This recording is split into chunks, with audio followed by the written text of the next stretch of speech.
Hey everyone, my name is Eric Pradum. This is a recorded version of a talk that I typically give to groups. So while there will not be the common engagement back and forth or Q&A that you would have in a live session, I hope that you still find some value in this.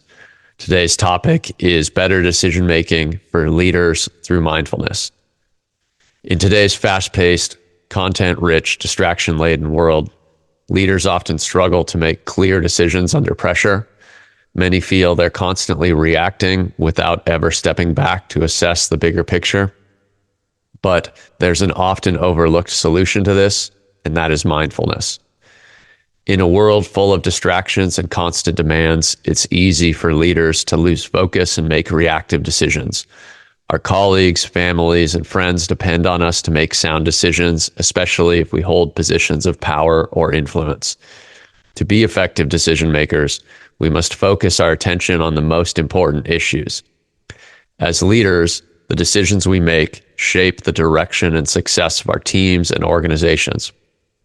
Effective decision-making is critical because it impacts every aspect of our roles, from setting strategic goals to managing daily operations and responding to unexpected challenges.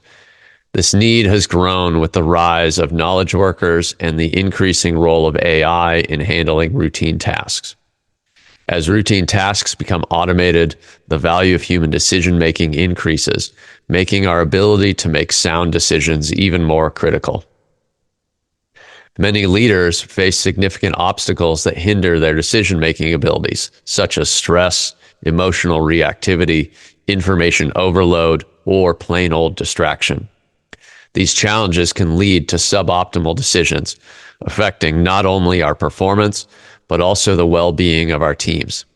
And this is where mindfulness comes in.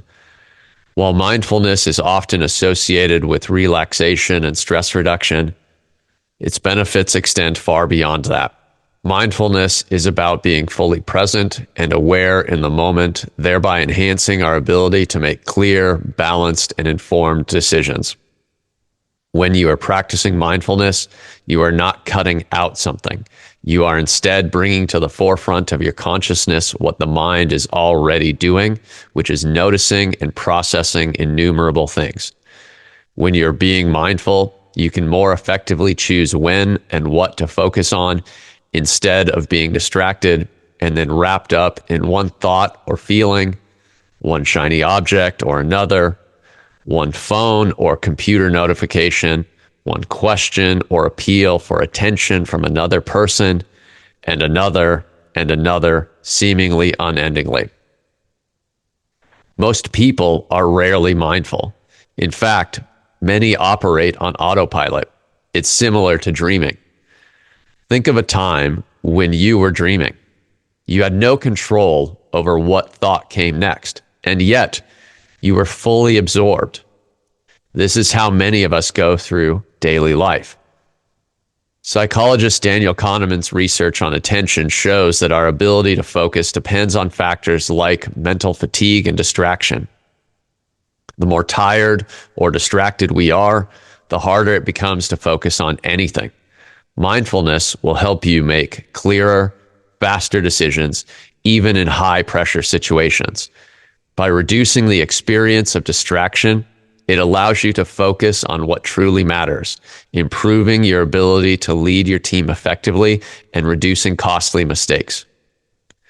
A 2020 study found that the average person has over 6,000 thoughts per day, or about one every 9 seconds.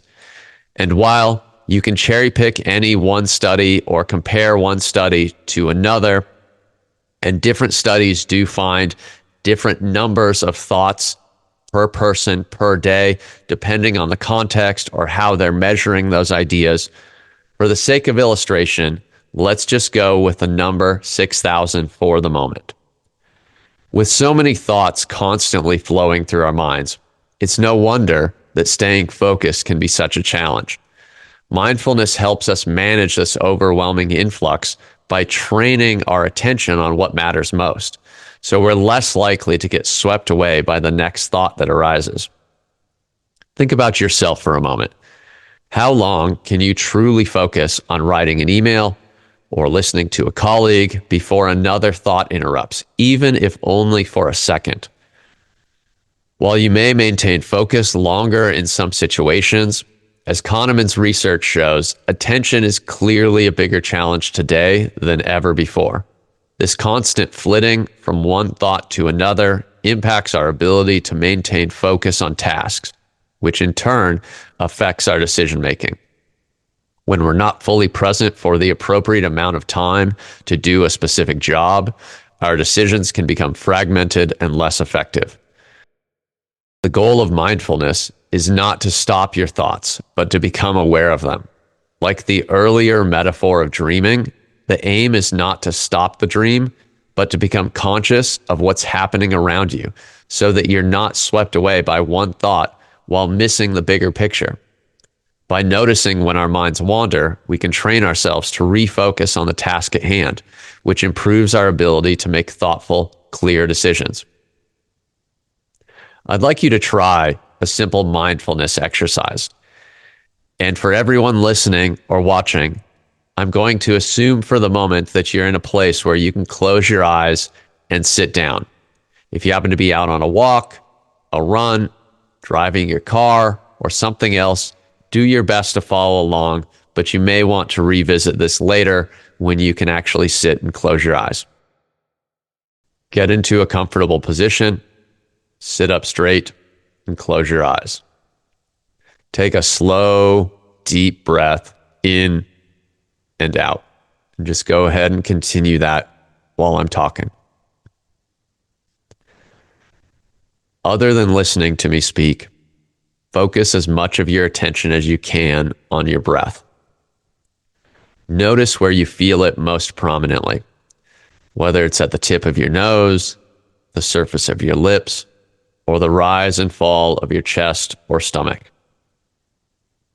Now, once I stop speaking, I'm going to give you about 60 seconds.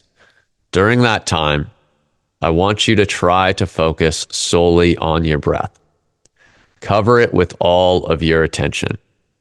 While you might have thoughts about other things, gently bring your focus back to your breath whenever you notice your mind has wandered.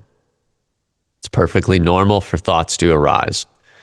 The key is to recognize them and then return your attention to your breathing. So let's go ahead and take about 60 seconds, eyes closed, nice deep breathing. Cover your breathing with all of your attention.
Okay, if you've not done so already, please go ahead and open your eyes. How was that experience for you? Did you notice your mind wandering? And then maybe now and then you were able to successfully bring your focus back to your breath? This simple exercise is the foundation for sharpening your decision making during high stakes meetings, negotiations, or when managing competing priorities. With regular practice, you'll find that you can stay calm, focused, and intentional, even in the most difficult situations. University of Washington professor John Gottman has researched what his institute calls emotional flooding. This happens when someone is so overwhelmed by their emotions that their decision-making skills are overpowered. Emotional flooding happens more often than you think. It's not just limited to heated arguments or intense grief, and it can occur even in people who seem emotionally reserved. Research from the Gottman Institute shows that pausing for just 2 seconds between a stimulus and a response can significantly improve performance across a number of different types of tasks and activities. This applies to everything from answering simple questions to handling complex, high-stakes conversations. As a leader, you're constantly required to make quick decisions, prioritize tasks, and navigate high-pressure situations. Mindfulness gives you the mental space to pause, process, and respond thoughtfully, allowing you to stay calm and clear-headed, no matter the challenges you face. When we're mindful, we are less likely to react impulsively and more likely to provide thoughtful, well-considered responses, both qualitatively and quantitatively better. Consider a scenario where a colleague asks you a challenging question. By pausing for a couple of seconds before responding, you give yourself the opportunity to process the question more thoroughly and provide a better, more thoughtful answer. If pausing remains at the level of a hack or a trick, though, you will inevitably forget about it and revert to your old, very common habits. This is why you need to actually practice mindfulness, so that when you have a decision to make, you do so with awareness, intention, and the ability to stay focused on the task at hand, thereby actually doing your job better. As a leader, your ability to manage distractions and focus on what truly matters is key to success. Mindfulness helps you control your thoughts, keeping you focused on strategic priorities and reducing the risk of making reactive, impulsive decisions that can harm your team or organization. By practicing mindfulness regularly, you'll sharpen your focus and decision-making abilities, allowing you to handle complex leadership challenges with greater ease. You'll be able to think more strategically, make quicker decisions, and guide your team more confidently. In his book, The Happiness Hypothesis, social psychologist Jonathan Haidt explains that the mind consists of 2 parts: the elephant, or the impulsive, unconscious mind, and the rider, or the rational conscious mind. While the rider can guide the elephant, it's only possible if the elephant allows it. When the elephant becomes scared, angry, or agitated, it takes control, leaving the rider merely along for the ride. The elephant is in control when you're on autopilot, like when you pull into your driveway and realize you don't remember the drive, or when you impulsively yell at someone and later regret it. Most likely, your rider was distracted and didn't even bother to try to direct the elephant, or was overpowered and simply could not direct the elephant. The elephant, your unconscious mind, just did what it believed was best, which was kept you on the road and got you to your destination. It's the elephant that's in command when a hockey goalie launches at the puck before ever consciously knowing or seeing where it was going. When a musician plays an incredibly fast riff on a guitar or piano. When you burn or cut your finger and are pulling your hand back almost before you even realize it. It's the elephant that's in control when you're emotionally flooded. And more often, it's the elephant that's in control when your phone buzzes and you reflexively look at it, or a colleague asks you a question and you just start speaking. Our unconscious mind often dictates our actions and decisions, sometimes without our conscious awareness. As Haidt says in his book, to make better decisions, we need to do 3 things. Number 1, ensure that our conscious mind is clear and focused on specific goals. Number 2, motivate our unconscious mind by finding emotional connections to our goals.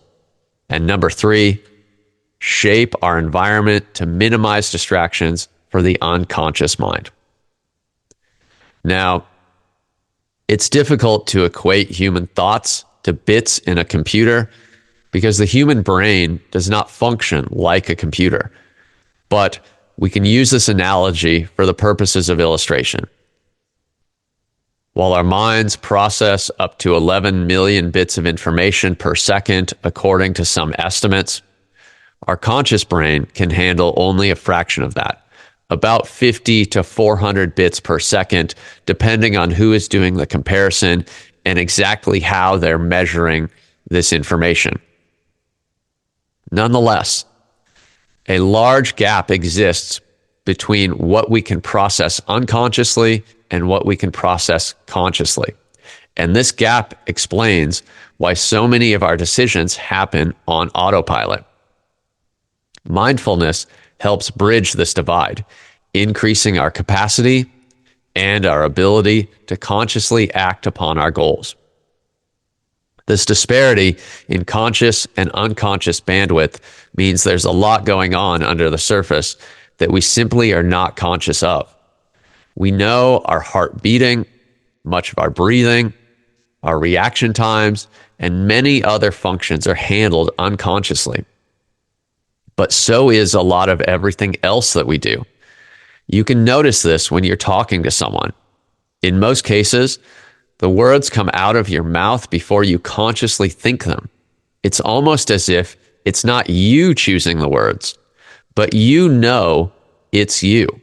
It's just not the same you that deliberates over a decision and then makes a choice. It's the elephant, the unconscious you that processes millions of bits of information and then decides what to say before the conscious you, the rider that only processes maybe 50 bits per second, has time to catch up. It's the elephant turning right or left before the rider even realizes they've come to a fork in the path.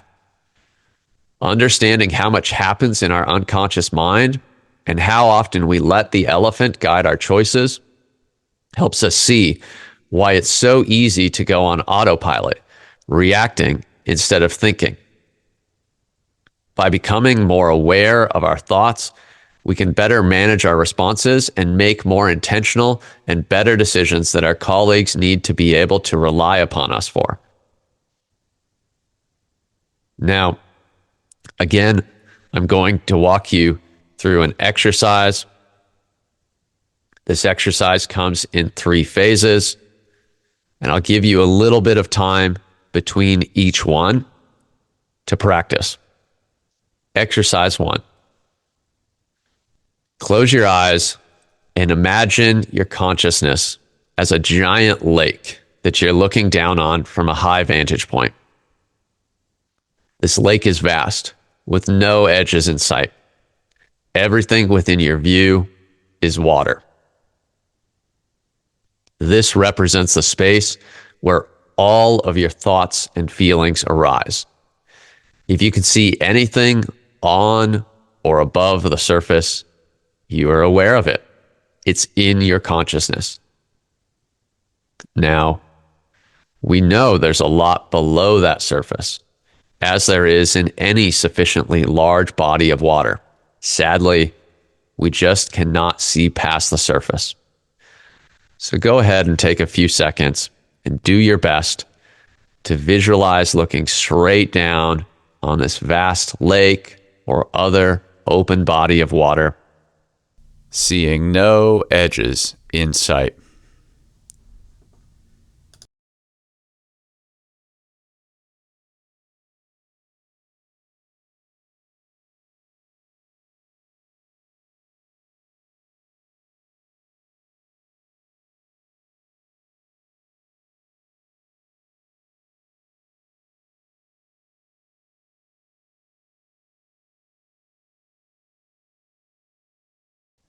Okay, let's keep our eyes closed.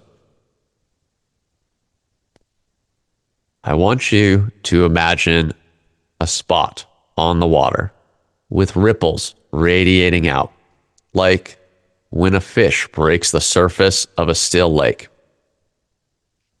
These ripples at the moment represent your thoughts.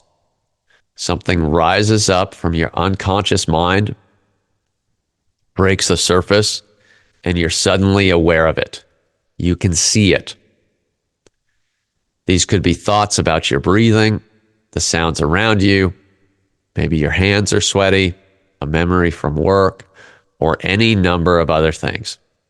As you're keeping your eyes closed, imagining looking down on this body of water, anytime a thought occurs to you, you have a feeling or anything else, imagine seeing that thing as a series of ripples radiating out in a circle from one point.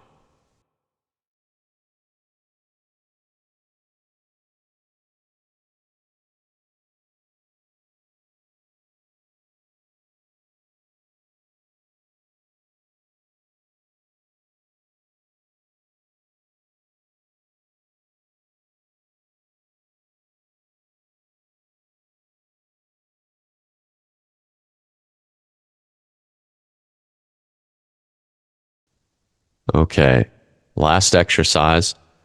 Let's keep our eyes closed. As you visualize these ripples, notice how your mind jumps from one thought to another without you deciding to do so. One moment, you're picturing the lake. The next, you're thinking about an itchy foot. Then suddenly you're wondering maybe why your neighbor is talking so loudly. Often, we get so caught up in one set of ripples that we forget about the rest of the lake, the other thoughts and ideas floating around. So let's go ahead and take another little bit of time here and just try to pay attention to how a thought will arise and you'll sort of get lost in it like a dream.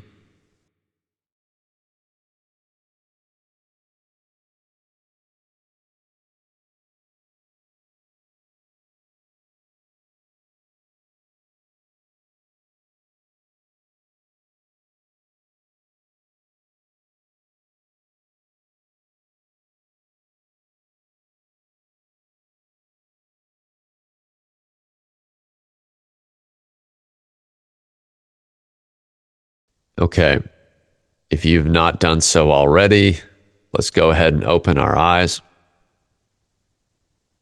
If the average person has just over 6,000 thoughts per waking day and struggles to focus on a single thought for long, what often happens is similar in this visualization to zooming in and getting caught up in one set of ripples, then another and another, losing sight of everything else that is going on at the time.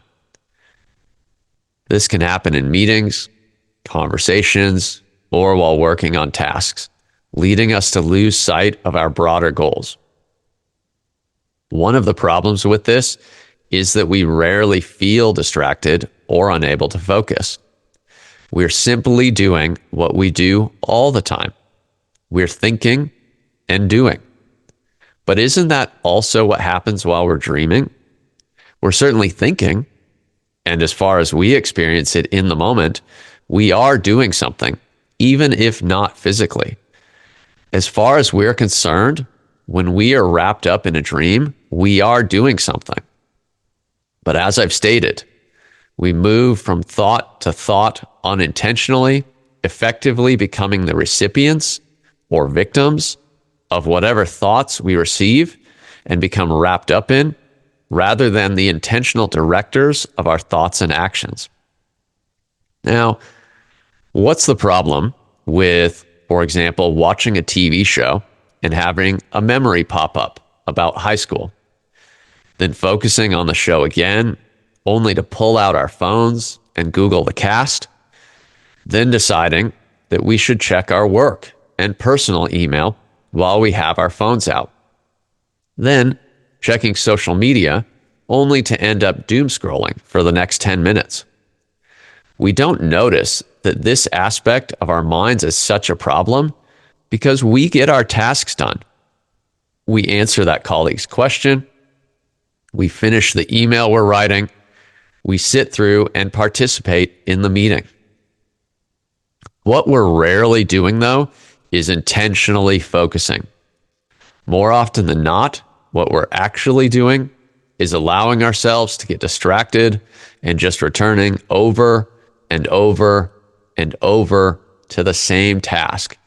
Sending that email response to a colleague, but not giving it our best thought because our mind has just come from the show we're watching to the email and is maybe flitting back and forth while we type, just as one example. The goal of mindfulness is to be aware of all of these ripples on our mental lake, our thoughts and our feelings, without getting caught up in them.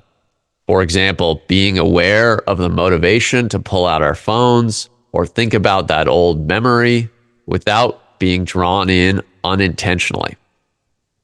By being aware, by being conscious, we can choose where to direct our focus rather than constantly being pulled from one distraction to another. Let's take the concepts I've discussed and get a more visual experience of this. For this exercise, we have 3 sections. Once again, I'm going to tell you each time about how much time to spend on it, and then I'll give you that time to exercise it. Exercise 1.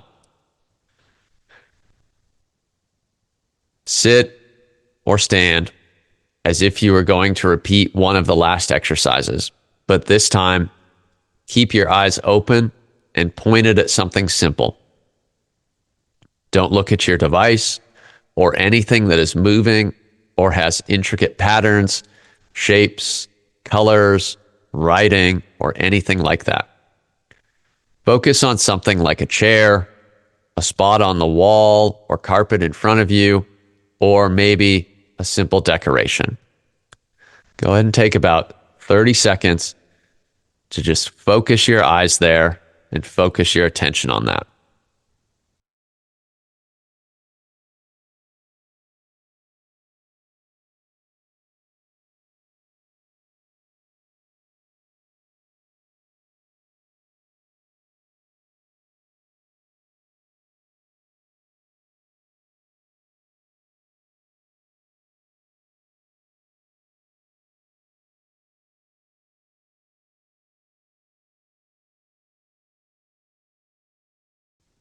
Okay, keep your eyes there.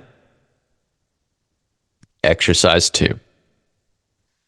While you keep your eyes pointed toward that one spot, let the focus of your attention move around your visual field to take in other things you can see. For example, if I'm in my office, I might look at the carpet in front of me or the puff guard on my mic, and then keeping my eyes on that spot, consciously notice the items behind or off to the side. To give myself a better chance of really focusing my mental attention, while I keep my eyes focused on the one object or in that one spot, and I move my mental attention around my visual field to other objects, I might ask myself, what are those things? What are the colors and shapes? What are the objects? Keeping my eyes in the same spot, I can then shift my attention to things closer to me on my desk, such as my keyboard or some papers or any number of other things.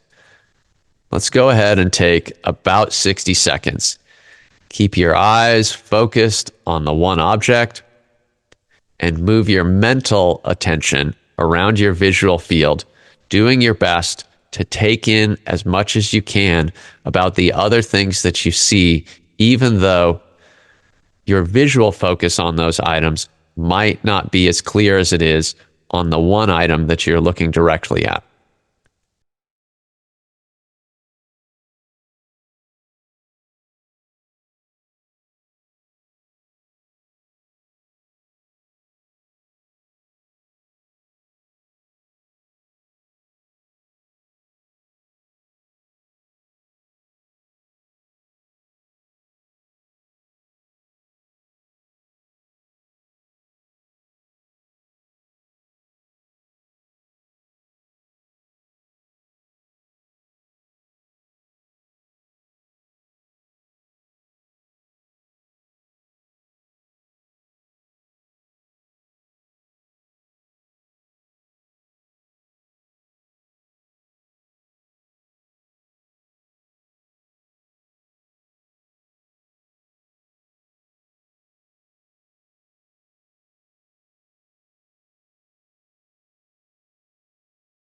Okay. Keep your eyes in that one spot. Exercise 3. If you have not done it already, keeping your eyes in the same spot, I want you to consciously back out your mental focus.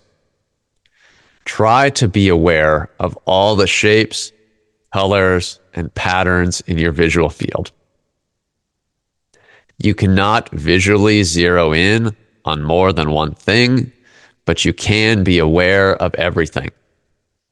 You're trying to not get lost in the thing you're staring at and stop noticing everything around it in your visual field. Let's go ahead and take about 60 seconds with your eyes in that one spot, but back out your mental attention, your mental focus, and try to take in everything in your visual field as much as possible.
Okay.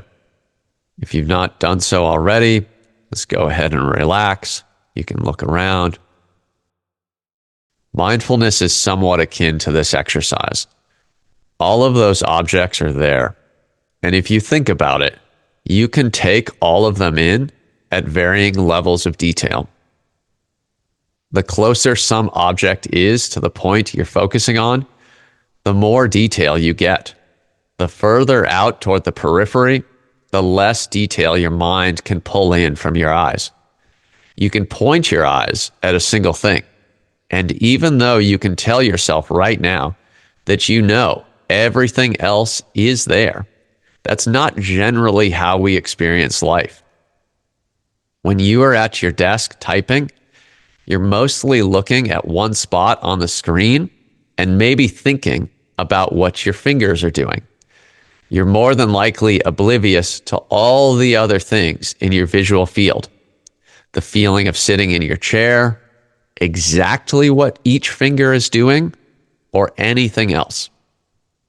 You are mentally wrapped up in that typing until a notification pops up to the side, and suddenly your attention is pulled there, and your train of thought for your typing quickly evaporates into nothingness.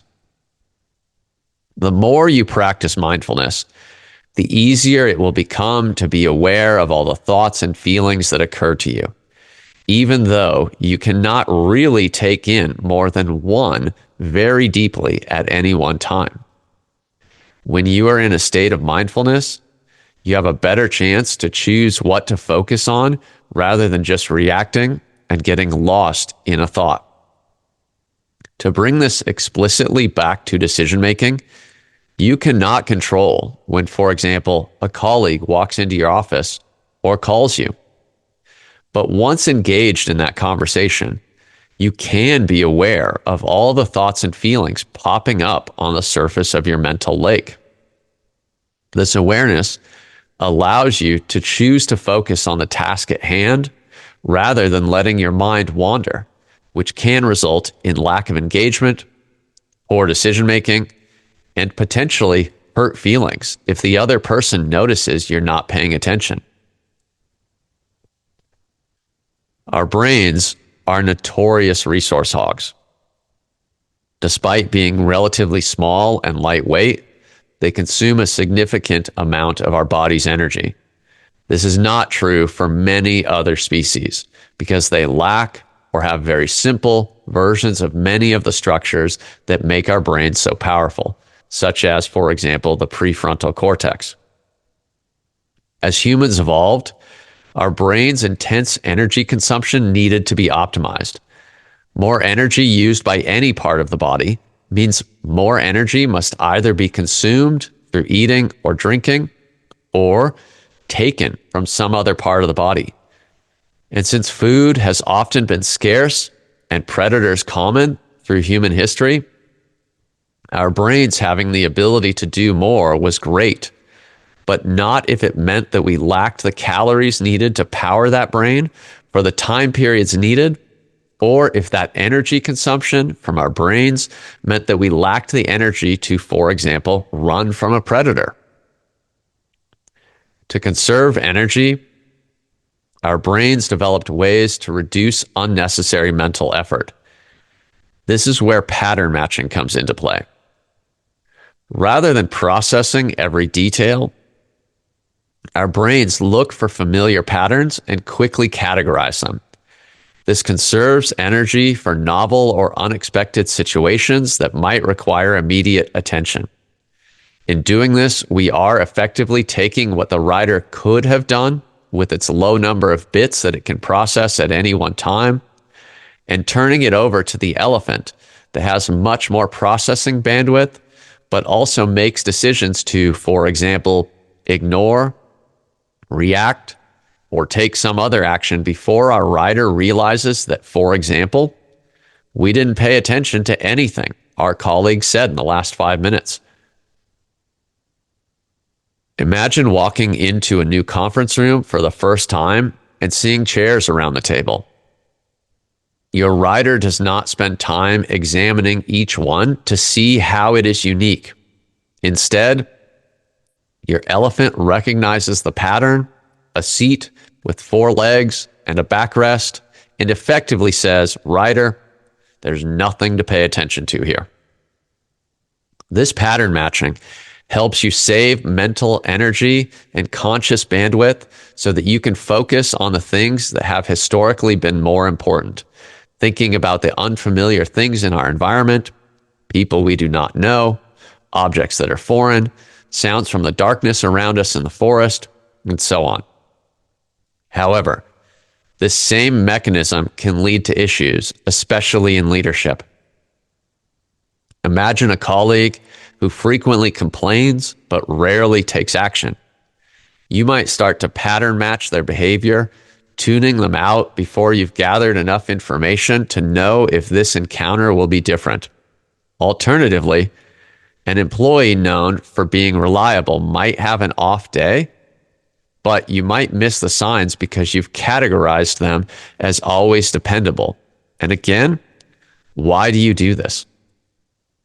It's easier to let the elephant set the direction so that the rider doesn't have to expend any more energy than necessary. Pattern matching can cause us to overlook important details and make assumptions that are not always accurate. This can lead to missed opportunities, poor decision-making, and strained relationships within our teams.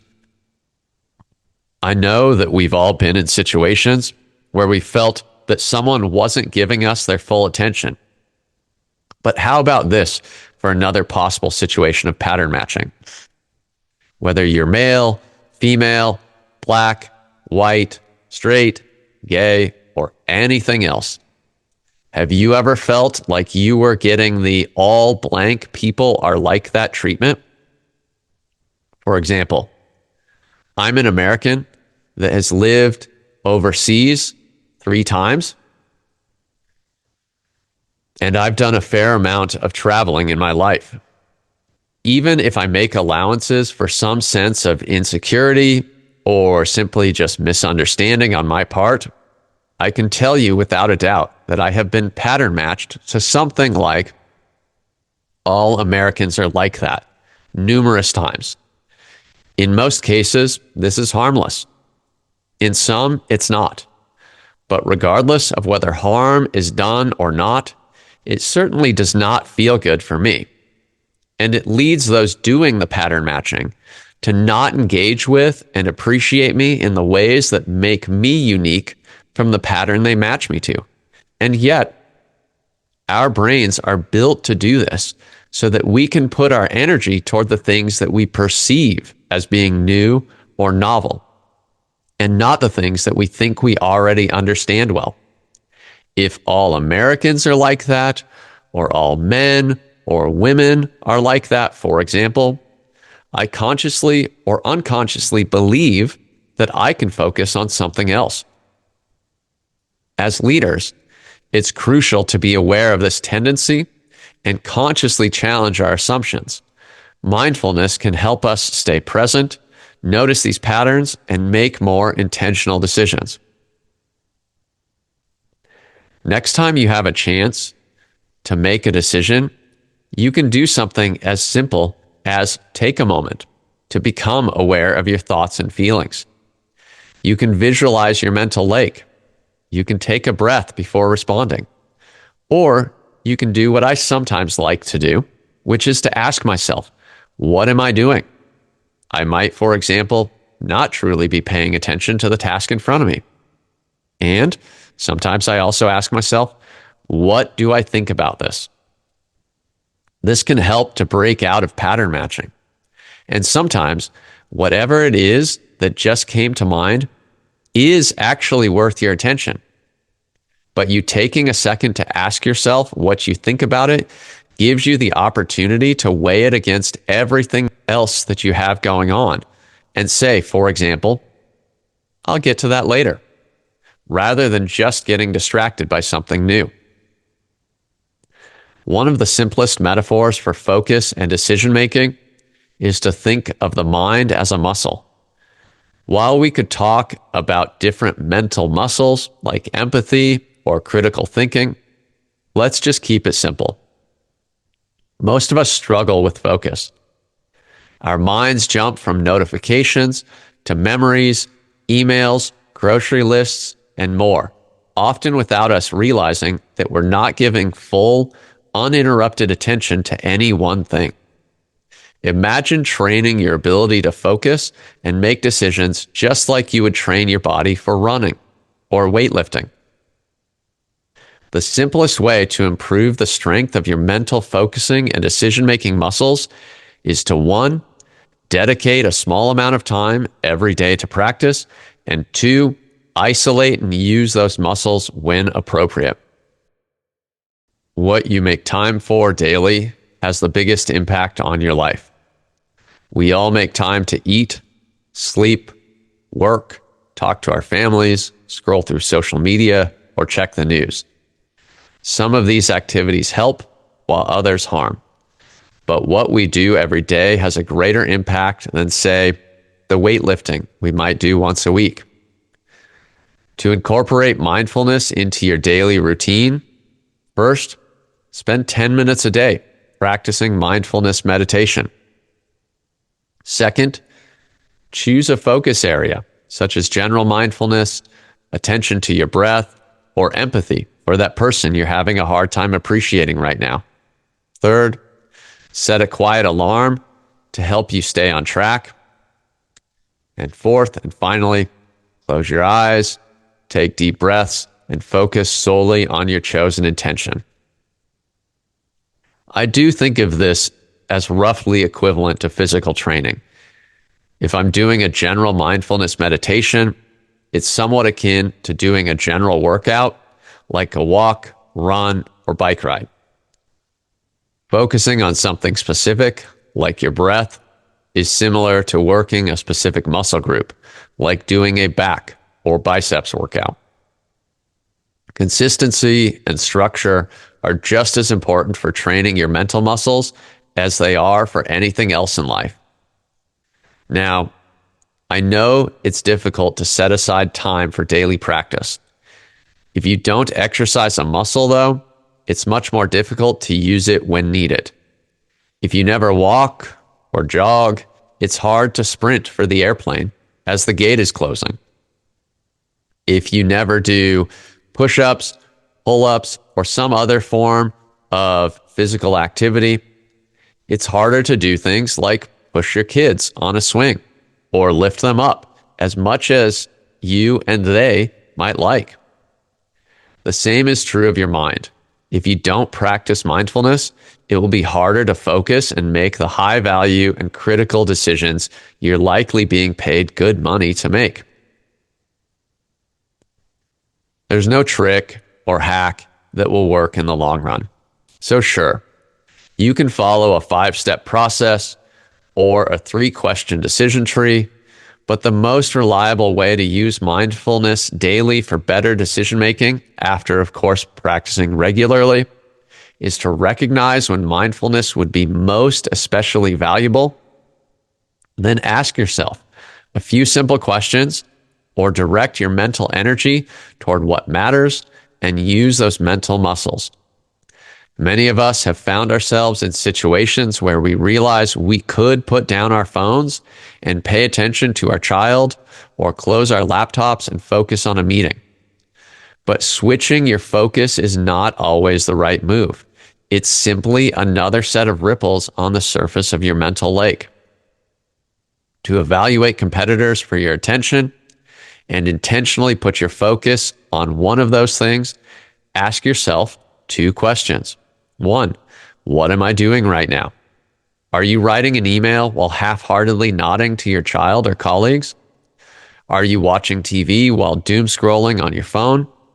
First, figure out where your attention is going and where it is not. For example, a colleague calls me while I'm in the middle of writing a strategy document. I greet them and engage minimally until they request a response, because my mind mostly just keeps going on the task I was focused on before their call. What am I doing here? What am I paying attention to? The second question, what do I think about this? Taking a few seconds to acknowledge the new set of ripples on your mental lake can be more than enough time to simultaneously allow you to determine whether this new thing is worth devoting your attention to. If it's worth attempting to multitask alongside something else, or if it should be shelved for later. Often, for me, this will result in me making a note to come back to whatever the new thing is. For example, I'm in the middle of a meeting. I remember I need to order something for my daughter's birthday, and I make a digital note rather than going to order the thing, which would only take my mental focus away from the meeting for longer. This seems obvious, but honestly, how often do you think of something during a meeting and start working on that thing almost immediately? No matter who you are, whether you're a critical thinker, emotionally volatile, or something else, you and the people who depend on you will benefit from better decision making. This might mean improving the quality of your decisions while increasing the speed at which you make them, or being more focused and mentally present in your life. Imagine facing a sudden crisis at work. A client is upset, the team is stressed, and decisions need to be made quickly. Instead of reacting impulsively, you take a moment to center yourself, refocus, and address the situation calmly. This mindful pause allows you to make thoughtful decisions that are best for your team and your client. In today's fast-paced world, mastering mindfulness is not a luxury, it's a necessity. By becoming more present and intentional in your decisions, you'll not only improve your leadership, but also experience greater clarity and calm in both your personal and professional life. To unlock the full potential of your leadership, I encourage you to start practicing mindfulness today. Even small daily exercises can help you make clearer, more intentional decisions and improve your focus over time. And if you have any questions, of course, you can always send me an email at eric@inboundandagile.com. Thank you and good luck.